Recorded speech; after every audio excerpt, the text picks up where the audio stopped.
for me, it has been to be that guy that does what people say can't be done, and I think it started with trying to please my mother, trying to please my grandmother, and they always wanted higher for me. They always wanted more for me, and it got to the point that I wanted to be something. I wanted to be somebody, and it made me choose certain roles. It made me turn down certain roles. There is more than an image that I want to project.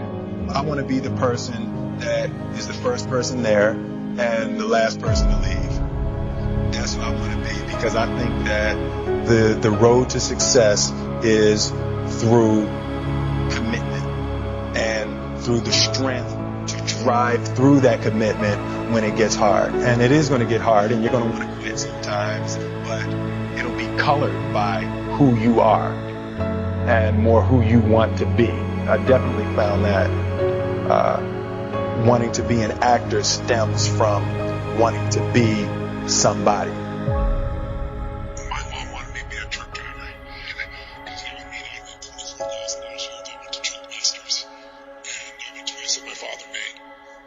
And she thought that would happen, but something inside of me said, I don't want to drive a truck. There's something else that matters more to me, and I decided I was not going to go for money instead of passion. And the rewards have been pretty amazing. I look back, and one of the things that helped me was my original teacher, Jim Rohn, who's a Robbins speaker. I went to hear him at 17. He said something the first time I heard him, and he said, it's really simple. If you want life to change, you got to change. If you want life to be better, you've got to get better. It's the only way it happens. And luck will show up for people and it'll leave them. But if you're constantly improving who you are and what you give, game over. See if you can find some ways to multiply your value to the market. And he said your income will immediately start to change. See, if you go through life holding back, and most of us do, most of us, if we ask ourselves, have we done all we can do? Most of us will have to answer, no, we haven't. We've been holding back. We have ideas that we don't act on, things we want to do. We're afraid to take chances. We go through life trying to seek security and not coming outside of our comfort zone. And we take most of our stuff with us to the grave. Up until then, I was hoping that the economy would change. I was hoping that my company would change. I was hoping that my paycheck would change. I was hoping that circumstances outside would change. Then here's what I found out. It isn't going to change. So then my question was, if it isn't going to change, how will my life ever change? And here's what my teacher taught me. When you change, everything will change for you. And I'm saying that the fact that you're still here, that you're still breathing, you've got some more work, and you owe it to yourself. You owe it to yourself. So when you get up in the morning, that you can look yourself in the face and say, hey, I'm living my life on my terms. Change your question, change your life. When it comes to planning your life, I want to get you to learn to ask 3 questions now. The question you want to ask yourself is, what do I want? What's my outcome? What's my result? The word RPM, the first one, is to get you focused on the target. The target is not the activity. The activity can change. It's what's the result I'm after. If you know exactly what it is you really want, what you desire, what you're really after, clarity is power. The more clear you are and specifically what you want, the faster your brain can get you there. But if you're generally saying things like, what do I want? Well, I want more money. Fine, here's $1, get out of here. Whether you get the outcome or not, whether you get that result, will be based first, do you have clarity? And the second thing is, whether you got enough emotional juice to keep going after it when things don't work out. Did you achieve the outcome? Yeah, when you're that general, you think you're not getting your goal, you are. The way you language your goal, the way you think about it, you're receiving it. I want to feel a bit better. You want to lose some weight. Fine, you lost a pound, you're done. When you get better, everything will get better for you. And that's where I picked up that phrase, for things to change, you've got to change. You don't have to change the marketplace. You don't have to change the marketing plan. You don't have to change the economy. You don't have to change countries. You don't have to change circumstances out there. All you've got to do is look within and see if you can change yourself for the better. And as you change, things will start to change for you. What's the result I'm after? What's the ultimate result? What do I want out of this week, out of this thing, out of my business, out of my life, out for my body? Don't concern yourself too much with how you're going to achieve your goal. Leave that completely to a power greater than yourself. All you have to do is know where you're going. The answers will come to you of their own accord. Here's my best advice. Welcome all experiences. You never know which one is going to turn every. Are there going to be some moments when you want to give up? Yes. Will there be some moments when it's going to seem like it's impossible? The pain that you're experiencing, the disappointment that you're experiencing, that you're going to say, it's not worth it? Yes, that's going to be right there for you. It's going to be in your face, telling you to go back.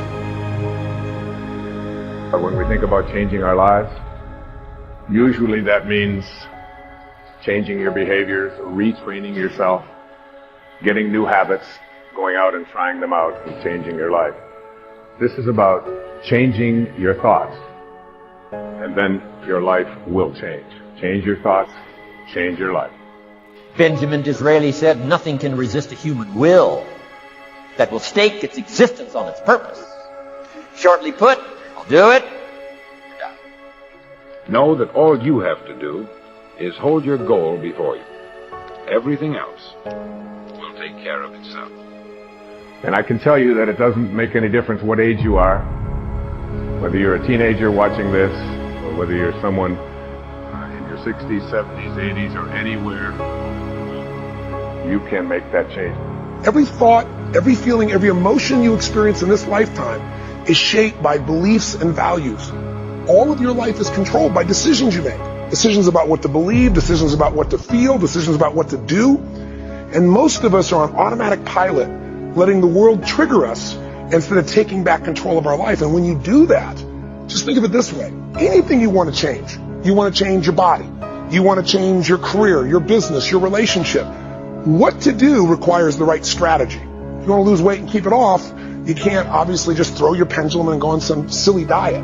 You got to know the things that are going to give you lasting results. So we teach those strategies. But some people even know what to do, but they don't do it. And why are we able to get people to do it, to follow through? Because 80% of success in anything, my friends, is psychology. And 20% is the mechanics. What that means is there's how to do stuff and there's why to do stuff. How to do it is not that complex. And if you really learn from somebody who knows those refined distinctions, they can show you those tipping points, those things you can do where in the least amount of time you get the biggest result. As you look at yourself as a business operator, as you look at yourself as an entrepreneur, as you look at yourself as a person that want to make a mark with your life, that want to leave a legacy, you've got to be hungry. It's better to be prepared for an opportunity and not have one than to have an opportunity and not be prepared. You want to find people who master that because success leaves clues. And that's the same thing I'm suggesting to you. Whatever area that you want to go in, it's finances, business, insurance industry, whatever area that you're interested in, find the people who are mastering that and follow their example. Watch your relationships. They're nourishing relationships and they're toxic relationships. Nourishing relationships, they bring the best out of you. They inspire you. Toxic relationships, they drain you. People that are hungry are willing to do the things today others won't do in order to have the things tomorrow others won't have. People that are hungry believe, always strive to get on top in life because it's the bottom that's overcrowded.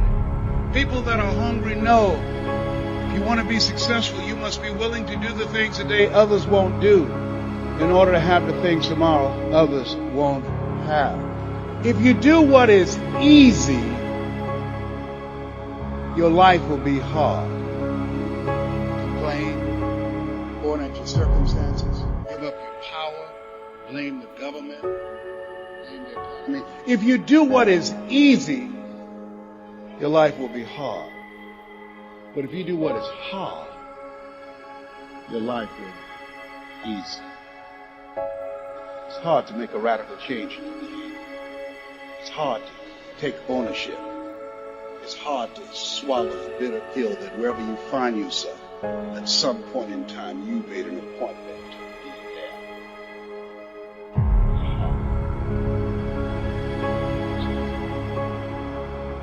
Do what is easy, your life will be hard. Do what is hard, your life